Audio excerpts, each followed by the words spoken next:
সুপ্রিয় দর্শক, আসসালামু আলাইকুম। সবাইকে স্বাগত জানাচ্ছি চ্যানেল আইয়ের নিয়মিত আয়োজন কাকাতুয়া এজেন্সি ইউএসএ ট্যাক্স অ্যাকাউন্টিং অনুষ্ঠানে। আমি ফাবিয়ান ইসা চ্যানেল আইয়ের নিউ ইয়র্ক স্টুডিও থেকে এবং আমাদের বরাবরের অতিথি আইআরএস এনরোল এজেন্ট জনাব পারভেজ কাজী। কেমন আছেন? ধন্যবাদ জিজ্ঞেস করার জন্য। ভালো আছি, আপনি কেমন আছেন? জি, আমি আলহামদুলিল্লাহ ভালো।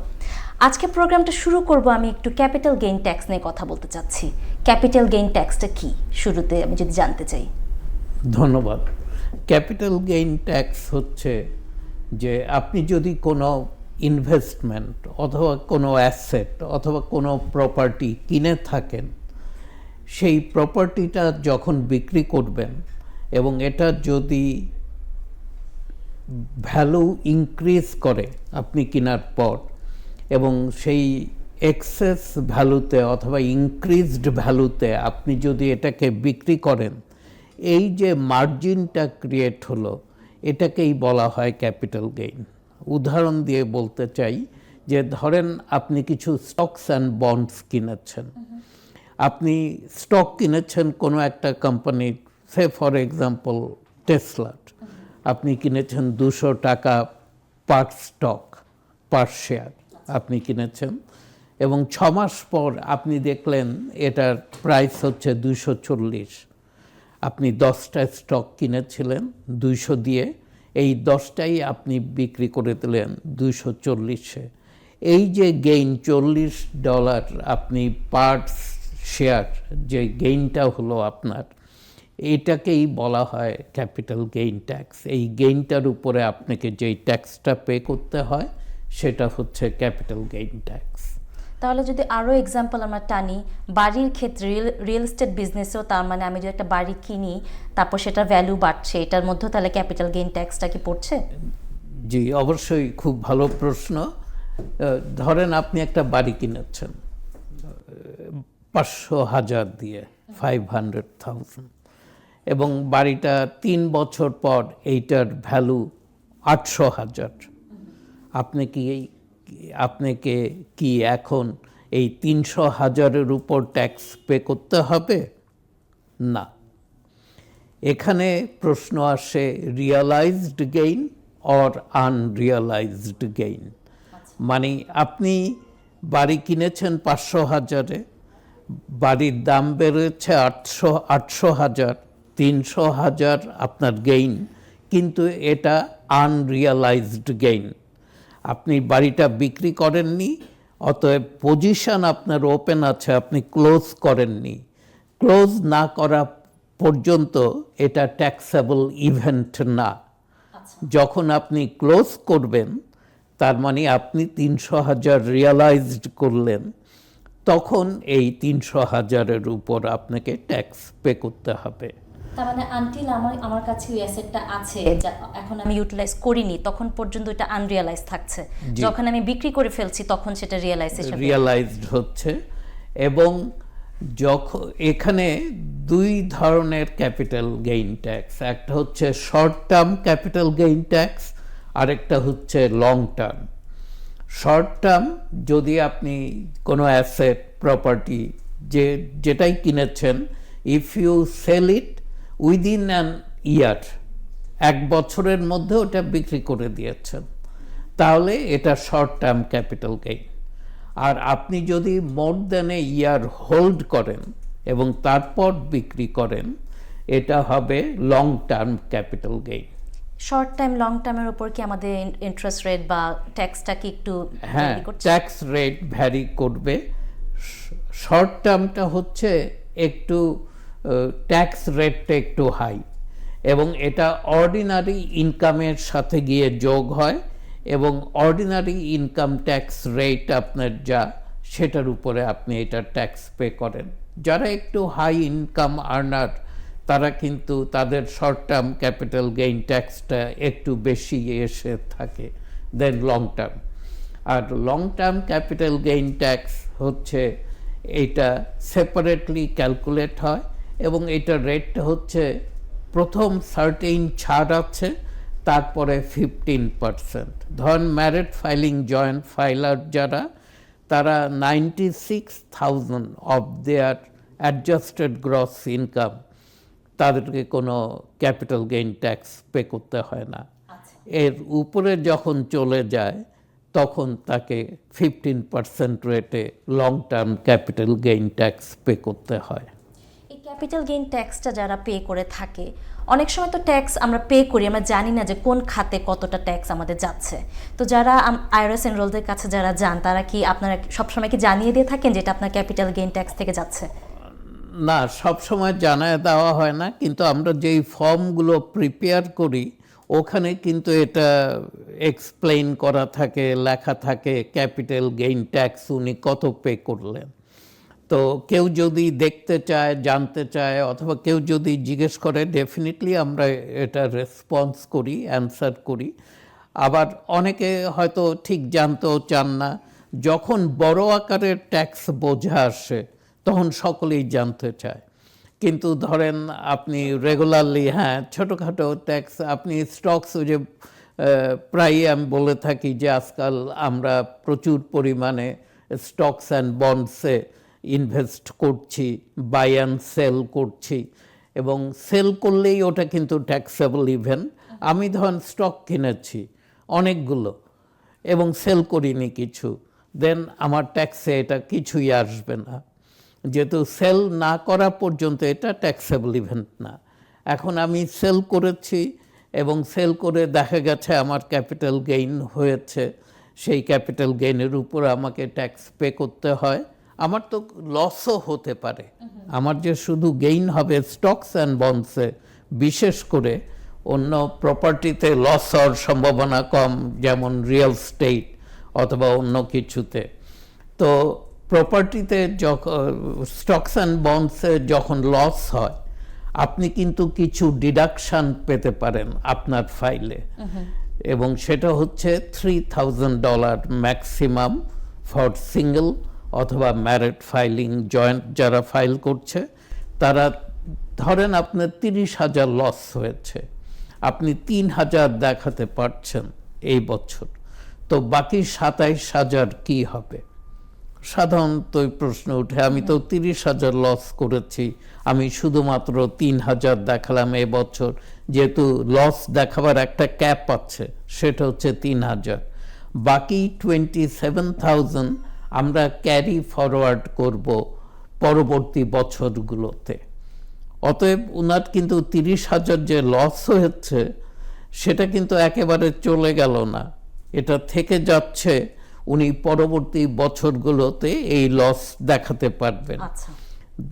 ধরেন এখন একটু বুঝার সুবিধার জন্য বলতে চাই যে আপনি 3,000 লস দেখালেন, 27,000 লস আপনার থলেতে আছে, আপনার ব্যাগে আছে।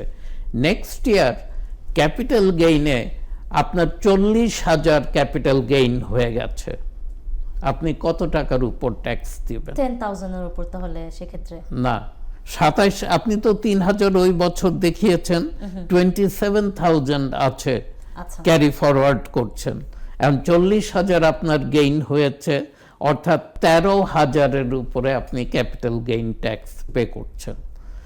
এবং যে কোনো স্টকস অ্যান্ড বন্ডস আপনি যদি মোর দেন এ ইয়ার হোল্ড করেন তাহলে এটা লং টার্ম, এবং লেস দেন এ ইয়ার যদি হোল্ড করেন এটা শর্ট টার্ম। আমরা তো লসটা নিয়ে কথা বললাম, কিন্তু ট্যাক্স আমরা দিচ্ছি যে যখন গেইন হচ্ছে, সেটা কিভাবে রিডিউস করা যায়? সেরকম কি কোনো পদ্ধতি বা কোনো আমরা অবলম্বন করতে পারি কি? হ্যাঁ, স্পেশালি যারা স্টকস অ্যান্ড বন্ডসে বেশ কিছুদিন ধরে বাই অ্যান্ড সেল করছে, ইনভেস্ট করছে, তারা এই পদ্ধতিটা জানে। সেটা হচ্ছে, ধরেন আমি একটা অ্যামাজনের স্টক, একটা আমি হাইপোথেটিক্যাল নাম্বার নিলাম যে $100 পার শেয়ার। আপনি এরকম 1,000টা শেয়ার কিনেছেন $100 করে, তো 10,000 আপনার ইনভেস্টমেন্ট।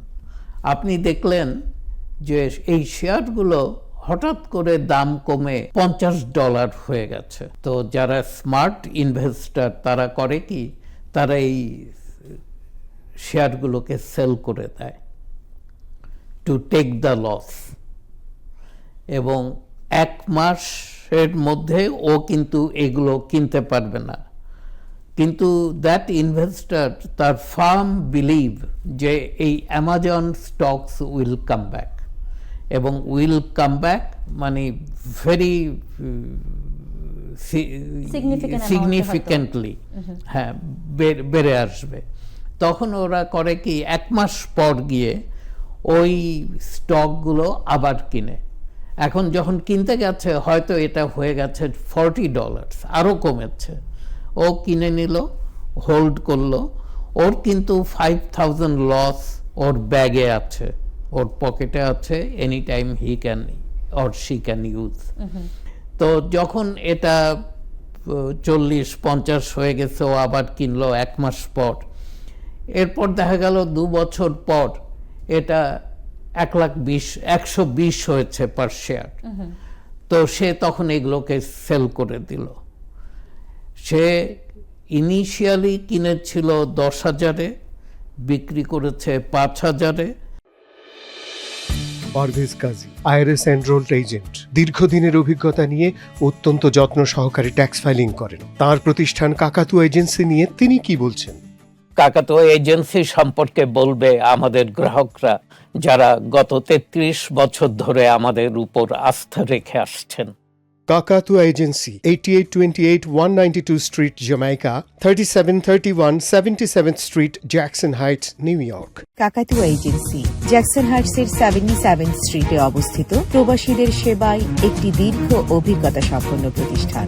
আমরা যত্ন সহকারে এবং সততার সাথে সকল প্রকার ট্যাক্স এবং অ্যাকাউন্টিং সার্ভিস ছাড়াও ইমিগ্রেশনের সব রকম কাজ করে থাকি। সুদীর্ঘ 30 বছর ধরে আমরা ট্যাক্স, অ্যাকাউন্টিং ও ইমিগ্রেশন বিষয়ক সেবাগুলো দিয়ে আসছি আমাদের কমিউনিটিতে। কাকাতুয়া এজেন্সি আস্থার এক নাম। যোগাযোগ 37-31 77th street, Jackson Heights, new York. তো সেই বছর 3,000 সে লস ক্লেম করেছে, 2,000 তার কাছে রয়ে গেছে। পরবর্তীতে এই 5,000-এর স্টক সে সেল করেছে 12,000-এ। এখন তার গেইন হচ্ছে 7,000। সেখান থেকে 2,000 ডিডাক্ট করবে সে লসটা, এবং বাকি 5,000-এর উপর সে ট্যাক্স পে করবে। তো স্মার্ট ইনভেস্টররা এটাকে আমরা বলে থাকি স্টক লস হারভেস্টিং, এবং স্মার্ট ইনভেস্টররা ওরা এটাকে এত সূক্ষ্মভাবে, এত সুন্দরভাবে এটাকে ব্যবহার করে। দেখা গেছে অনেক সময় মোস্টলি স্টকস অ্যান্ড বন্ডসে ওদের যে প্রফিটগুলো হয় সেগুলোর উপর ওরা আলটিমেটলি কিছুই পে করে না, কারণ বাইং সেলিং এর মধ্যে দিয়ে এটা কাটাকাটি চলে যাচ্ছে। হ্যাঁ, সে একটা লস পোর্টফোলিও ক্রিয়েট করে। আচ্ছা। এবং আমার কাছে কিছু ক্লায়েন্ট আছে, তাদের লস পোর্টফোলিও ফিউ মিলিয়নস, 100,000 না, মিলিয়নসে। আমি ফাইলটা করছি, গত সপ্তাহে আমাকে দিয়েছে, আমি শেষ করতে পারি নাই যেহেতু মেমোরিয়াল ডের ছুটি ছিল। তার 4 মিলিয়নের লস পোর্টফোলিও সে ক্রিয়েট করে রেখেছে। এগুলো ক্রিয়েশন, সে কিন্তু কোনো লস খায়নি, তার কোনো লস নাই, সে উল্টা টাকা মেক করে, এবং যেই টাকাটা মেক করে সেটার উপর যেন ট্যাক্স পে করতে না হয়। এগুলো হচ্ছে ট্যাক্সের লুপ হোলস। আপনি সূক্ষ্ম বিষয়, আপনি 100,000 দিয়ে স্টক কিনলেন, স্টকের দাম পড়ে 50,000 হলো, আপনি বিক্রি করে দিলেন, 1 মাস পর ওই স্টকগুলোকে আবার কিনে নিলেন। এইভাবে ওরা সারাক্ষণ স্টক নিয়ে খেলছে। দে নো কোন স্টকের দাম পড়েছে। হ্যাঁ, কিছু স্টকের উপর ওদের বিশ্বাস নেই, ওরা ওটাকে আবার কিন্তু কিনবে না। তো লসটা থেকে গেল তার কাছে, এবং লসটা সে যে কোনো জায়গায় দেখাতে পারবে, এবং লসটা সবসময় সে অ্যাডজাস্ট করতে পারবে উইথ গেইন। তার যদি 100,000 গেইন হয় আর যদি 300,000 লস থাকে, তো তার তো 100,000 গেইনের উপর তাকে কোনো পে করতে হচ্ছে না ট্যাক্স। সেক্ষেত্রে আইআরএস অডিট তো এটা আওতাভুক্ত না, হচ্ছে না। আইআরএস এর রুলস মেনেই সে করছে। করছে, হ্যাঁ। হ্যাঁ, এইখানে এমন না যে আইআরএস এর রুলসকে কারণ লস প্রোফাইলটাও তো রিয়েল ভাবে কাজ করছে। এবং আইআরএস 1099-B ফর্ম ইস্যু করতেছে ওরা যেসব কোম্পানির সাথে ওদের অ্যাকাউন্ট হোল্ড করে। 1099-B সাধারণত মেইনস্টে ফান্ডস, রবিনহুড, M1 ফাইন্যান্সিং, এই ধরনের যারা আছে তারা ইস্যু করে থাকে এবং এভরিথিং ইজ জেনুইন। ওরা জেনুইনলি সব করছে, তারা এইভাবে লস প্রোফাইলটা মেনটেন করছে এবং এই লস প্রোফাইলে দেখা গেছে অনেক সময় ওরা বাড়ি বিক্রি করে ক্যাপিটাল গেইন হচ্ছে, সেটাও এখানে ডিডাক্ট করে নিচ্ছে, প্লাস মাইনাস করে নিচ্ছে। হ্যাঁ, প্লাস মাইনাস করে নিচ্ছে। বাড়ি কিনেছিল 500,000-এ, এখন দাম বেড়ে 1 মিলিয়ন বিক্রি করে দিল, যেহেতু ও জানে ওর 4 মিলিয়নের অথবা একটা লামসাম লস পোর্টফোলিও তার তৈরি করা আছে, সেখানে এটা অ্যাডজাস্ট হয়ে যাবে।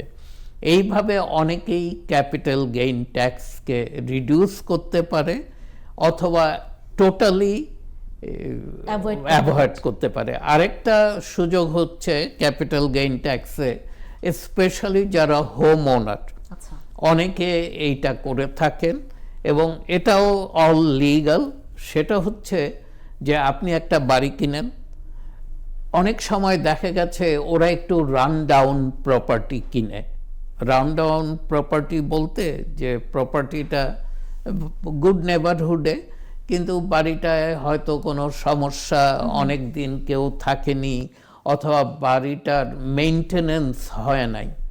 তো এই বাড়িটা যদি প্রপারলি মেনটেন করা না হয়, তো ওই জায়গাতে যেই বাড়িগুলোর দাম 500,000, দেখা গেছে উনি 2.5 লাখে এটা কিনে ফেলেছেন। কিনে ফেলে এই ধরনের সুযোগ যারা নেয় তারা মুভ ইনটু দ্যাট প্রপার্টি, তারা ওই প্রপার্টিতে যায়, থাকতে শুরু করে এবং প্রপার্টিটাকে রিবিল্ড করে অথবা যা যা করণীয় যেই কাজগুলো করার সেগুলো করতে শুরু করে। তো উনি 250,000-এ প্রপার্টিটা কিনেছে, 3-4 বছর প্রপার্টিতে থাকলো, প্রপার্টির ফেস লিফট করলো, বাড়িটার ফেস লিফট হলো, সব কিছু এখন সুন্দর ছিমছাম। উনি 3-4 বছরে ওই লোকেশনে প্রপার্টি ভ্যালুও বাড়ছে, অতএব প্রাইস অ্যাপ্রিসিয়েট করেছে। উনি এটাকে ধরেন 7 অথবা 8 লাখে বিক্রি করলেন। উনি 250,000-এ কিনেছিল, 150,000 খরচ করেছে প্রপার্টির পিছনে, তো উনার বেসিস হচ্ছে 400,000। 400,000 হচ্ছে প্রপার্টির পিছনে উনার টোটাল খরচ। উনি 800,000-এ বিক্রি করেছে, ডাবল লাভ হচ্ছে, মানে উনি 400,000 গেইন করেছে। এবং এই বাসায় উনি 3-4 বছরের মতো ছিলেন। এই 400,000-এর উপর কি উনাকে ট্যাক্স পে করতে হবে? Answer is no. আচ্ছা, উনি একটা পেনি ট্যাক্স দিবেন না। তার মানে আইআরএস এর একটা রুল হচ্ছে আপনার প্রাইমারি রেসিডেন্স, আপনি যদি 2 বছরের বেশি থাকেন, থেকে সেল করে আপনি যে ক্যাপিটাল গেইনটা নিলেন 500,000 পর্যন্ত আপনাকে কোনো ট্যাক্স পে করতে হবে না। এবং this you can do as much time you can do it in your lifetime. সেটা সময়সীমাটা হচ্ছে 2 বছর। 2 বছর মিনিমাম আমাকে এই বাসা ওন করতে হবে এবং আমাকে থাকতে হবে। আমি বাসাটা আছি, ধরেন বাসাটা ভাড়াটিয়া হিসাবে আছি, দেন ইট উইল নট কাউন্ট। এবং 1 বছর পর আমি বাসাটা কিনেছি, তো আমি বাসাটা ওন করি 1 ইয়ার, কিন্তু ছিলাম 2 বছর, হবে না। এবং হাজব্যান্ড ওয়াইফের জন্য এটা 500,000। সিঙ্গেল যদি হয় কেউ তাহলে 250,000। এখানে একটু বলে রাখি, ধরেন এমন একটা সিচুয়েশন যে আমি আছি এই আমি বাসাটা কিনেছি অনেক দিন, আমি বাসাতেও আছি মোর দ্যান 5 ইয়ার্স, কিন্তু আমি বিয়ে করেছি 1 বছর আগে এবং আমি বিয়ে করে সেল করে দিলাম আমি কি 500,000-এর এই এক্সক্লুশন পাবো? Answer is no. আমাকে এবং আমার Married স্পাউসকে এটা মোর দেন 2 ইয়ার্স এটার রেসিডেন্স এবং ওনার হতে হবে। এখন আমি বিয়ে করেছি 1 বছর আগে এবং নিউ ইয়র্কের জয়েন্ট টেনেন্সিতে আমি এবং সে, আমি ওন করি এটা 7 বছর, কিন্তু আমার স্পাউস তো ওন করে 1 বছর, এবং সে, আমি থেকেছি 7 বছর, সে থেকেছে 1 বছর। অতএব আমি 250,000 ডিডাকশন সিঙ্গেলের জন্য যেটা সেটা পাবো, কিন্তু আমি 500,000 ডিডাকশন পাবো না। সেজন্য আর এক্সট্রা বছর সীমাটা আমার কভার করতে হতো। হ্যাঁ, সেটা আমাকে কভার করতে হতো। তো এটাকে আমরা বলে থাকি primary residence exclusion. Up to $500,000 পর্যন্ত আপনি ট্যাক্স ফ্রি টাকা নিয়ে যেতে পারবেন। এবং এটা কি লাইফে একবারই করবেন? না, যতবার আপনি বাড়ি কিনছেন ততবার এটা করতে পারেন। এবং এইভাবে দেখা গেছে অনেকে জেনারেশনাল ওয়েলথ ক্রিয়েট করতে সাহায্য করেছে, নিজেরা তৈরি করে ফেলেছে। এইভাবে আপনি যদি প্রতি 4 বছর পর পর কি 3 বছর পর পর 500,000 ট্যাক্স ফ্রি নিতে পারেন, তো অনেকগুলো টাকার বিষয়, অনেক টাকা।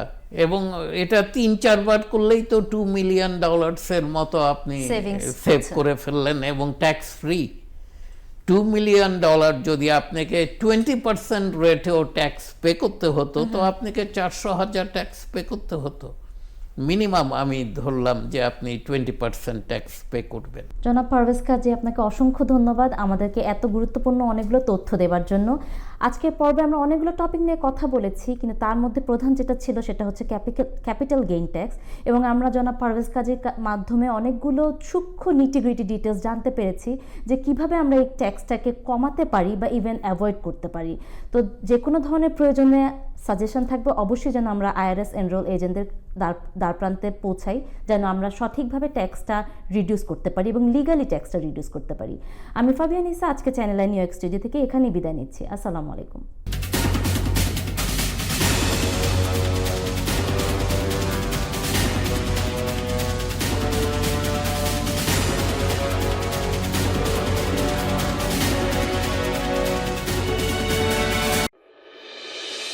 পারভেজ কাজী, IRS এনরোলড এজেন্ট, দীর্ঘদিনের অভিজ্ঞতা নিয়ে অত্যন্ত যত্ন সহকারে ট্যাক্স ফাইলিং করেন। তার প্রতিষ্ঠান কাকাতুয়া এজেন্সি নিয়ে তিনি কি বলছেন? কাকাতুয়া এজেন্সি সম্পর্কে বলবে আমাদের গ্রাহকরা, যারা গত 33 বছর ধরে আমাদের উপর আস্থা রেখে আসছেন। কাকাতুয়া agency, 8828 192 street, Jamaica, 3731 77th street, Jackson Heights, new York. কাকাতুয়া এজেন্সি জ্যাকসন হাইটসের 77 স্ট্রিটে অবস্থিত, প্রবাসীদের সেবায় একটি দীর্ঘ অভিজ্ঞতা সম্পন্ন প্রতিষ্ঠান। আমরা যত্ন সহকারে এবং সততার সাথে সকল প্রকার ট্যাক্স এবং অ্যাকাউন্টিং সার্ভিস ছাড়াও ইমিগ্রেশনের সব রকম কাজ করে থাকি। সুদীর্ঘ 30 বছর ধরে আমরা ট্যাক্স, অ্যাকাউন্টিং ও ইমিগ্রেশন বিষয়ক সেবাগুলো দিয়ে আসছি আমাদের কমিউনিটিতে। কাকাতুয়া এজেন্সি আস্থার এক নাম। যোগাযোগ 37-31 77th street, Jackson Heights, new York.